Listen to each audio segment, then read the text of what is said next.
ছাত্র জনতার গণ অভ্যুত্থানের মুখে ক্ষমতা ছেড়ে দেশ থেকে পালিয়ে যান সাবেক প্রধানমন্ত্রী শেখ হাসিনা।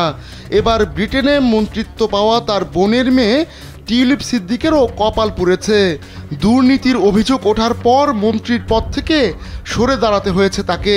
টিউলিপের বিরুদ্ধে সম্প্রতি দুর্নীতির অভিযোগ উঠলেও একটি ছবি হয়ে উঠেছে তার পতনের কারণ।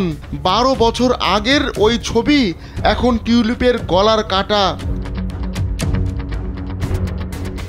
গেল 5 আগস্ট আওয়ামী লীগ সরকারের পতনের পর শেখ পরিবারের দুর্নীতির নানা তথ্য সামনে আসতে থাকে।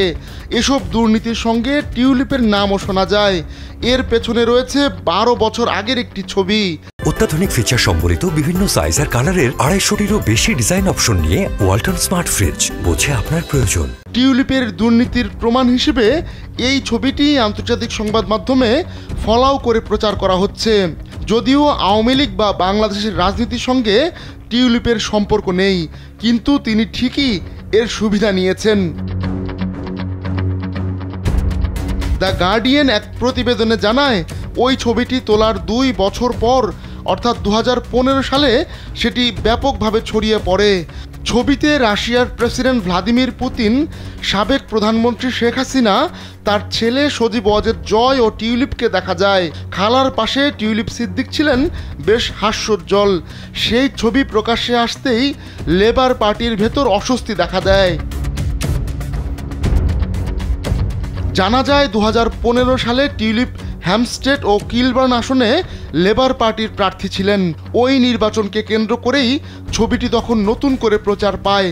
এ নিয়ে সে যাত্রায় সমালোচনা এড়িয়ে যেতে পেরেছিলেন টিউলিপ, কিন্তু এত বছর পর সেই ছবি শেখ হাসিনার অর্থ আত্মসাতে টিউলিপের সহযোগিতার দৃশ্যত প্রমাণ হিসেবে উপস্থাপন করা হচ্ছে।